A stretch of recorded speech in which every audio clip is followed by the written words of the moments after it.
Всем салам алейкими, мои родные, шапутные, цветовые, тепловые, копченые, удовлетворенные, в микроволновках печеные. Всем блондинкам и брюнеткам, киндер-сюрпризам и конфеткам, всем акулам, дельфинам, ловеласам и креветкам.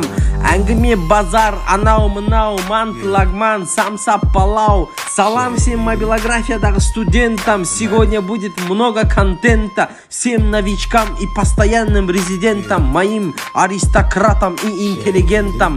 Добро пожаловать на Mobile 5, который был в Дубае снятый, чтобы после этого курса у всех был уровень 80. Всем салам алейкими.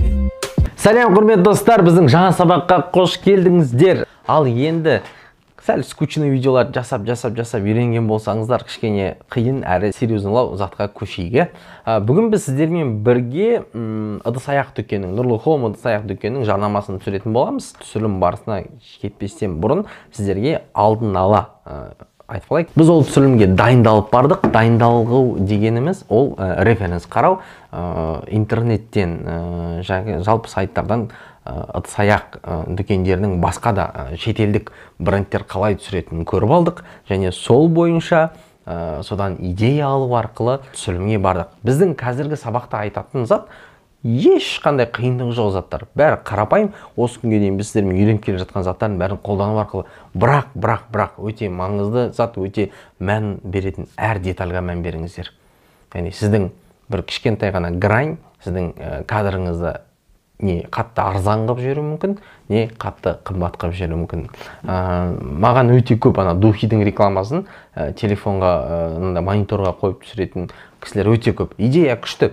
Бірақ та логично ойлап қараңызшы, ол сізге өмірде бір қатты керек зат деп ойламаймын. Өйткені ол жерге келетін тек қана духи шығаратын брендтер, негізінен французский брендтер, негізінен. Ол брендтер сізге, яғни өзінің парфюмна мобилографтарға жарнама, реклама беруі екі талай. То есть вероятность өте аз. Вероятность намного көбірек заттар түсіретін болсаңыз, ол сізге портфолио болады, ол сізге ақша алып келе алады.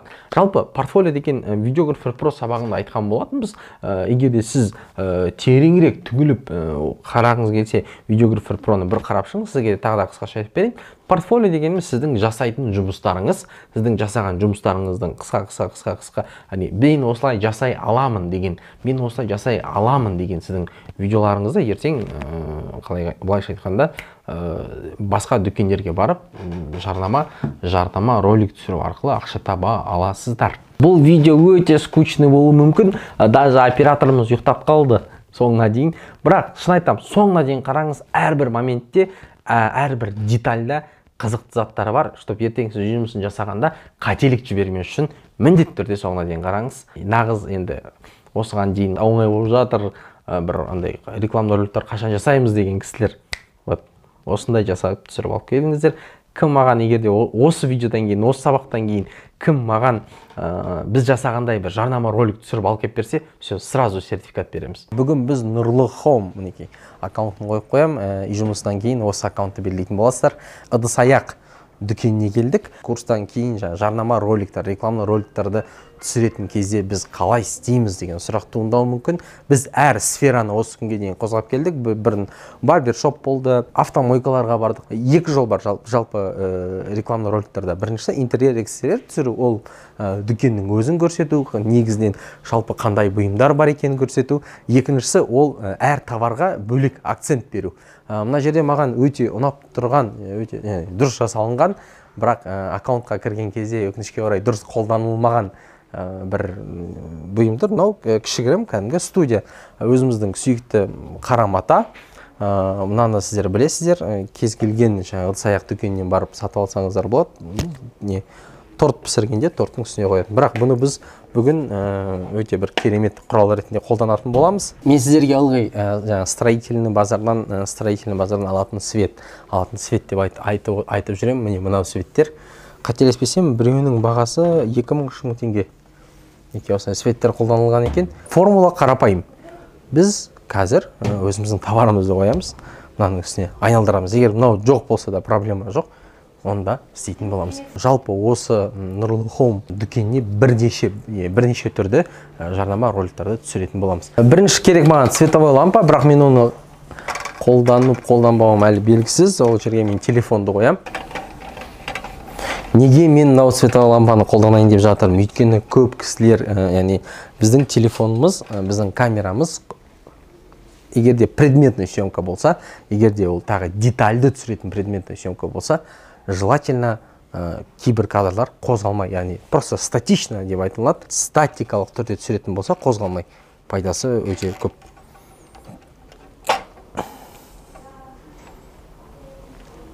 Бір товар бересіздер ма? Жеміс салғыш, жеміс салғыш ыдысы Қазақстанда жоқ, қай жерден келген? Италиялық жеміс салғыш ыдысы. Так, соны өзіміздің студиямызға, кішкентай студиямызға қоямыз.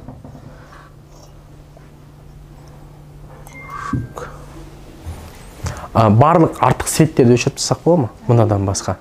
Өте маңызды, әр светпен жұмыс жасау өте маңызды. Мысалы, мына жерде бізде қазір мына картинка қараңыз, және барлық светтер. Видео картинканы қараңыз. Мынандай біз қазір крупный кадр аламыз.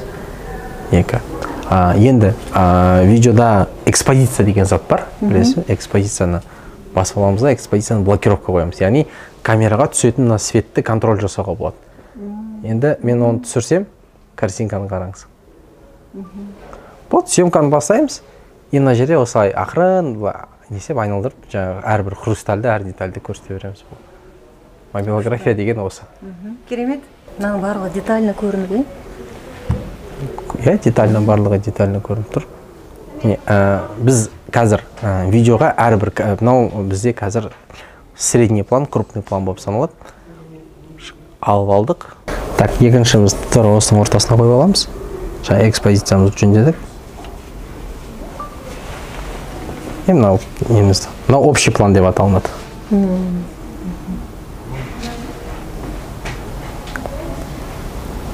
Сағат жай ғана осы видеоны алып, сіздер бір пост қылып салсаңыз, астына тік бағасын жазасыздар, уже дайын видео. Сіздерде мен ойлағам, жоқ деп, бірақ негізінен бәрі дайын тұр екен. Артық ештеңенің қажет жоқ. Егерде мынау зат сіздерде жоқ болса да ешқандай проблема жоқ қазір.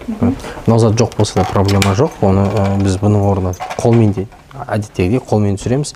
Просто кейбір оқушылардың әлі қолы үйренбегендіктен басында осылай штативке қойып түсіргеніңіз дұрыс болады. Так, все, крупный кадр алам. Қазір мынандай детальдарын түсіреміз крупный кадрмен.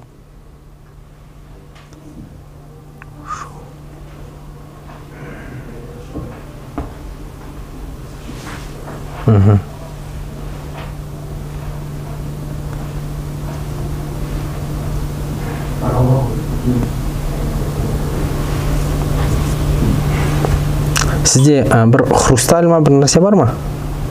Хрусталь? Бар? Мынау да хрусталь ғой. Андай, бір нәрсе беріңізші, тағы бір эксперимент жасалып. Мынау сынып қалыпты. Мынау да пойдет. Сынып қалған ыдыстың шынысы дейміз, сонымен ақ интересный кадрлар түсіруге болады. Мысалға, мынандай, бірақ өте қатты увлекаться етудің қажеті жоқ, но интересный заттар шығаруға болады осылай.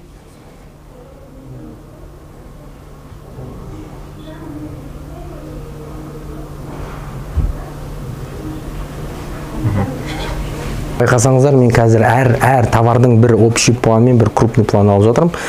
Неліктен екен, ертең монтажға түсінесіздер. Ортасына қояйын.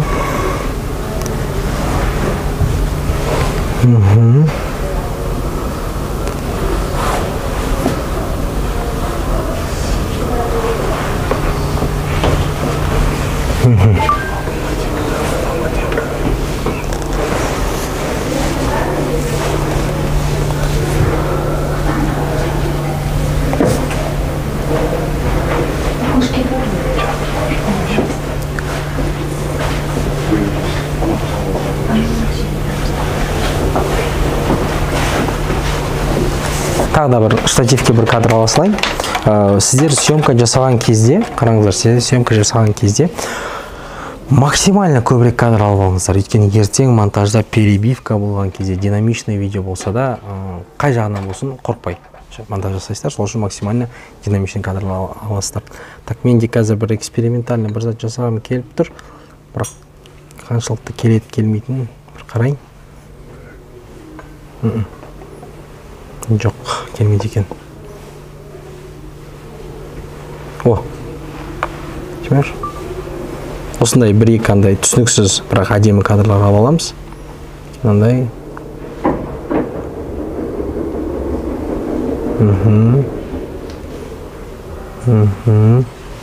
Все, оны алдық. Келесі не бар? Келесі? Мантоварны бірге берейін, болмын ма? Так, мантовар үлкен болады. Осының аз көлемінде. Тағы да сол схема бойынша.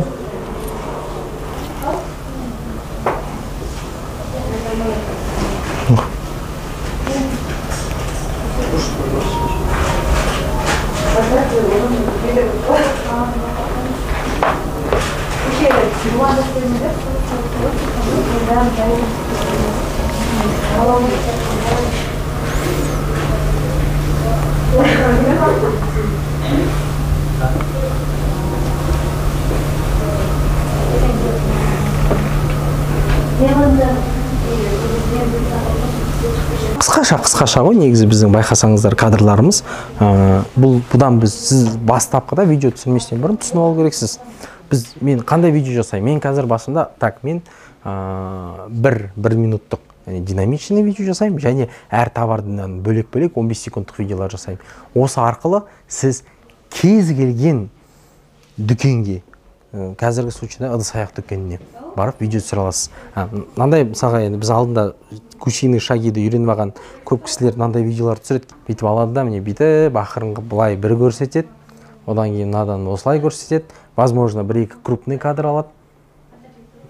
Возможно, осылай бір-екі крупный кадр алады. Там мыналарды бүйтіп көрсетеді. Я, ол да әдемі, ол да жақсы. Одан да сіздер товардың көп екенін көрсетіп тұрсыз.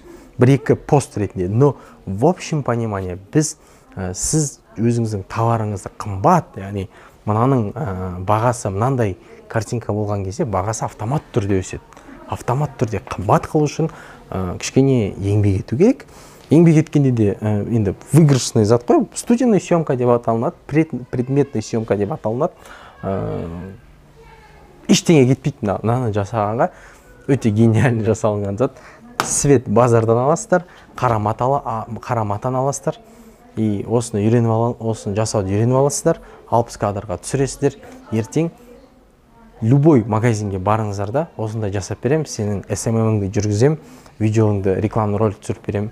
Түсіріп беру арқылы сіз ақша тапсаңыз болады. Тіпті қазірде де мына Нұрлы Home дүкеніне SMM маман жетіспей тұр. Бізде маман болған, қазір жоқ дейді. Светтер туралы әңгімемізді ары қарай жалғастыра берейік. Менде мысалға қазір қолымда Nanlite деген свет тұр. Бағасы 45 мың теңге, қателеспесем. Бағасы 45 мың ба? 40 мың теңгенің айналасы дүкеннің менеджері жазып қоямын. Одан да қымбатырақ қалатын кадрлар береді. Мысалға қараңыздар. Светті өшіріп тастайықшы, барлық светті. Бола ма? Мынаны да өшіреміз, қазір қызық болады.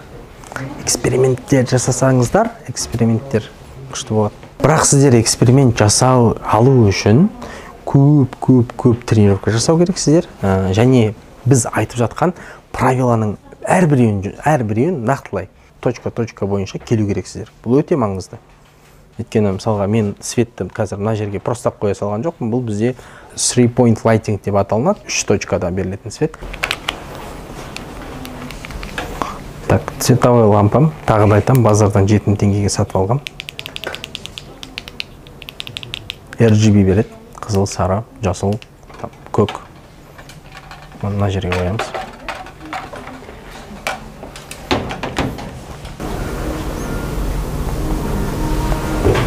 Записімізді жасаймыз и уже картинка басқаша. Уже мүлдем басқаша. Так, менде қазір мына жерде свет жетіспей тұрсын. Свет сәл жылжытам былай қарай. Мына жерде нелер бар екен? мындай ценниктер бар. Детальдарға маңыз беру керек, өйткені детальдар сіздің видеоңызды кішкентай бір деталь арзан қылып жіберуі мүмкін, не болмаса керісінше қымбат қылып жіберген. Желательно кристально таза болса.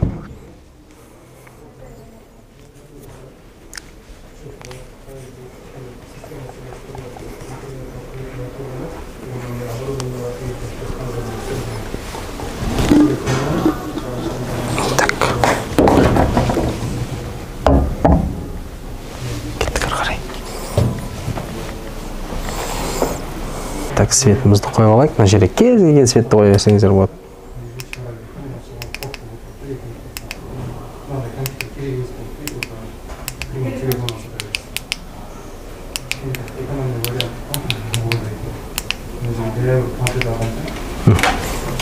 Вроде бы как так себе картина сияқты да, бірақ тағы да айтам, экспозициядан пересвет болып кетпесін. Міне, мысалы мына жерде қазір міне мына жері пересвет, ал біз экспозициямызды алып, кадрымызды дұрыстап алып, сәл бүйтіп түсіріп, сәл былай астына алып келіп, түсіріп, тауарымызды осылай айналдыратын болсақ, айналдырып жатқан бір кадр алып аламыз. Екінші кадрдан мынандай бір-екі деталь алып алайық.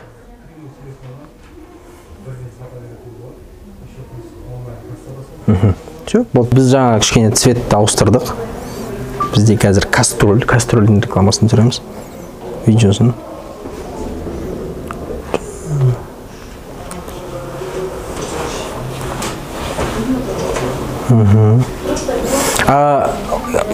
Мысалға, мына жерде бізде қазір екі ғана источник светпен кастрөлдің толықтай әдемілігін көрсете алмаймыз. Сол үшін полный қоса аламыз ба? Ана жерден ар жақтан бірақ жанып кетеді да просто. Жана берсін мына жерде. Екі ғана источник светпен болмайды. Ал егерде мен мына жақта менде тағы да ионнуларым бар, бірақ ол типа андай недосягаемый зат сияқты болып қалады да. Болды, жақсы болды. Все? Міне енді әдем болды. Может, вот это вот так дать чуть-чуть.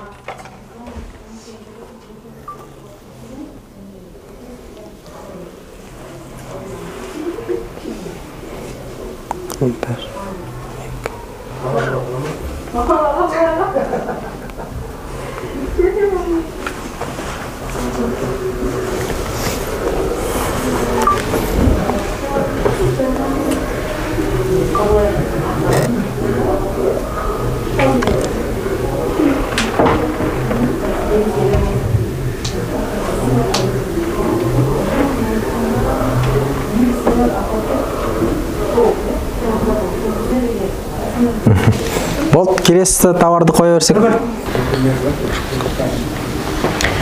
Сабақ барысында түсінгенім, мына құнды Италияның осындай ыдысын одан сайын құнын аша түсті.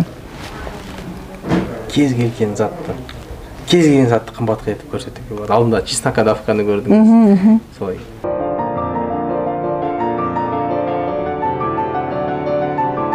Мына жерде дұрыс емес қойылған зат өте көп. Өйткені қараңыз, мына жерде мынау біздің фон ғой. Біз қазір алатын арея мынау фон. Қарақ фонмен біз жұмыс істеп жатырмыз. Мынаны біз қазір либо тартып шығарып барып қоямыз. Солай не болмаса мына кадрға кірмей қалады да. Өйткені мына арея әдемі көрінбей қалады. Енді не болса, ананы қойып көрсек болады дейді. Қайсына? Анаға қарап әдемі көрінеді. Мынаны тартайық алды мен. Берттаймын. Не сіздердің басқа фондарыңыз болса, соны қойсақ та болады. Күшті фондар бар ғой? Иә? Мына астындағы. Мынадай цвет бар. Осы цветке, осы тарелкаға дұрыс келетін қайсысы деп ойлайсыз? Мен ойлаймын, розовый келеді. Розовый ма? Онда розовыйды қояйық. SMM жүргізген кезде өте маңызды зат, ол разнообразность болу. Яғни сіздің рекламный роликтарыңызда сізге осындай бір ыдыс аяқ дүкені келіп, бір жарнама беру мүмкін, бірақ ол сол бір стильде қайталана берсе, адамдарға, яғни потребительге де қызықсыз, заказчикке де қызықсыз. Сол үшін әр жолы бір жаңа зат істеген дұрыс. Біздің случайда біз детально қазір біз нені өзгертейін, фонды өзгертейін деп жатырмыз.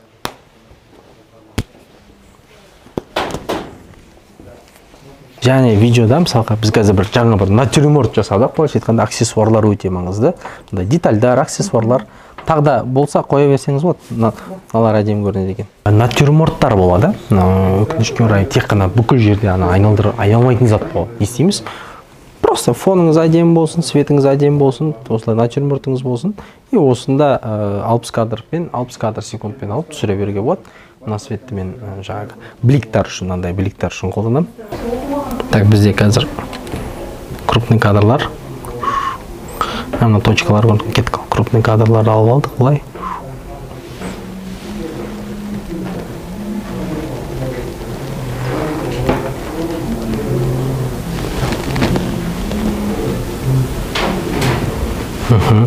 Бір мынандай общий кадр алып аламыз. Так, общий кадрымыз. Подсветить. Бұл жерде біз қозғаламыз. Аяғымыз бір орында тұрады, денемізбен оңға, солға.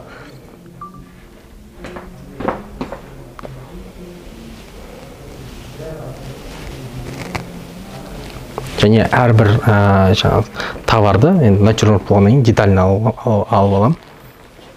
Мынандай кадр болмасын, мына жерде мына косяктар көрініп қалады, мынандай не, либо сіздің фоныңыз үлкен болу керек, не болмаса сіз крупняк.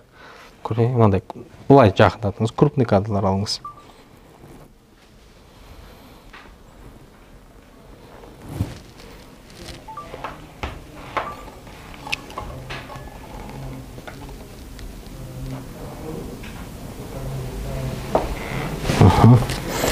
Натюрморттың бәрін қойып алып, сіздің композицияңыз, кадрда композицияңыз бұлай болмау керек. Уже дұрыс емес. Бір-екі сурет даже түсіріп алуға болады, білесіз ба?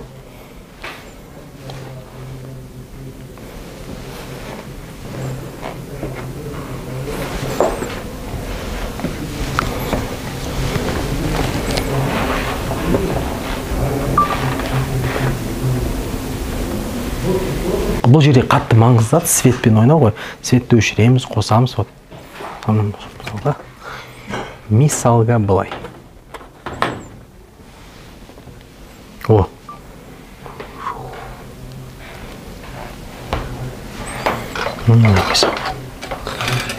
Мынада менде кажется RGB-дің бір несі бар, қызық түрі бар.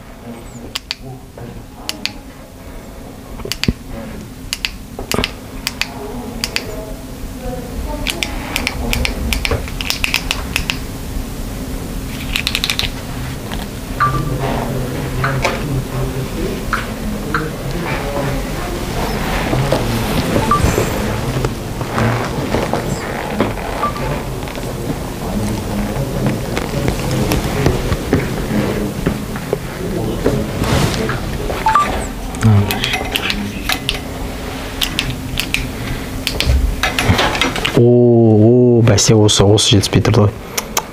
Не деген картина болып отыр.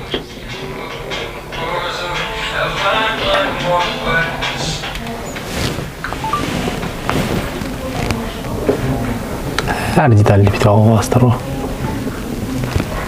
Не всегда жан-жағындағысы кей кезде мысалға қап-қараңғы комнатада, жай ғана қараңғы комнатада екі источник светпен дақ жұмыс істеуге болады. Енді мыналарды да мысалға мына жерде қазір кейбіреуін алып тастауға да болатын еді, енді менікі болмағандықтан жасап жатқан жоқпын. Эксперимент жасаңыздар. Сіздер бұл үшін ақша аласыздар. Светті инвестиция ретінде қараңыздар. Бізде қазір коробка, мынандай коробканың ішінде қасықтар мен набор бар екен. Стандартты схема, коробканы алады да телефонмен былай мынандай пакеттермен түсіресіз. Тағы да айтамын, детальға маңыз береміз. Әрбір мынандай сіздің товарыңыздың құнын түсіреді ау деген заттың бәрінен біз избавляться етеміз, жоғалтамыз. Қазіргі случайда ол пакеттерді полностью ерінбей шығарып жатырмыз. Солай ғой, негізі андай көп нені байқасаңыз, көп дүкендерде осылай детальдардан авария болып келеді да. Иә, адам көзіне көрінгенде, мысалы персонально жасасақ біз бір, ол адамға өтімді да, тура өзінің үйінде елестетеді. Енді өзіңізге біраз зат үйреніп алған шығарсыз. Иә. Ертең жаңа окушу келгенде требовать ете аласыз да? Иә.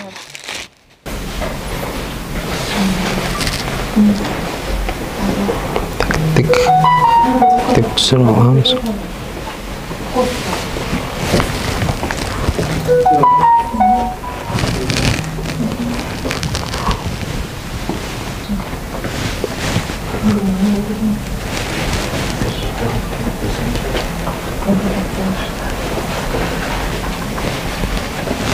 Даже ең витринаны түсірген кезде бір профессиональный подходпен келсеңіздер, ең қарапайым витринаның өзі андай қымбат болып көрінеді. Витринаңыз жоқ болса, студия жасап алыңыз да интернеттен сатыңыз. Біріншішка көмектесіз маған. Давай.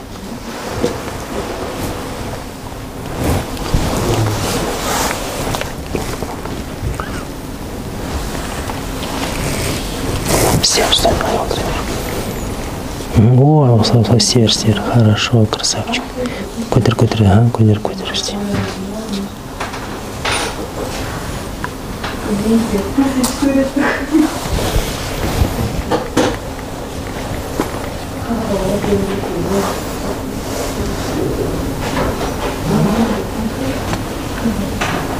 Қараңыздар, мына жерде бізде екі источник света қайтадан, біреуі основной рисующий, и то біз теплыйын қойдық. Мына жерде теплый свет, екіншісі розовый мен более бликтар создавать ету үшін. Менің ар жағында еще так повезло, что получилось, ар жағында айна тұр, сол айнаны да өзімнің керек польза ретінде қолдандым. Сіз қазір біздің материалмен уже полноценный рекламный ролик жасайсыз. Жасап болғаннан кейін өзіңіз міндетті түрде оны іс-әрекетке айналдырып, өзіңіз үйде түсіріп көресіз. Ертең осындай бір видеоның құны кемінде 40 000 теңге. Сіз SMM маман болып, осылай 3 бизнесті 150 000 теңгеден алатын болсаңыз, 450 000, 200 000 теңгеден іздейтін кісілер өте көп. 200 000 теңгеден алатын болсаңыз, 600 000 ары қарай миллион да алыс емес. Бәрі өз қолыңызда. Сіздермен болған Қыран Талапбек, ары қарай монтажға көшетін боламыз.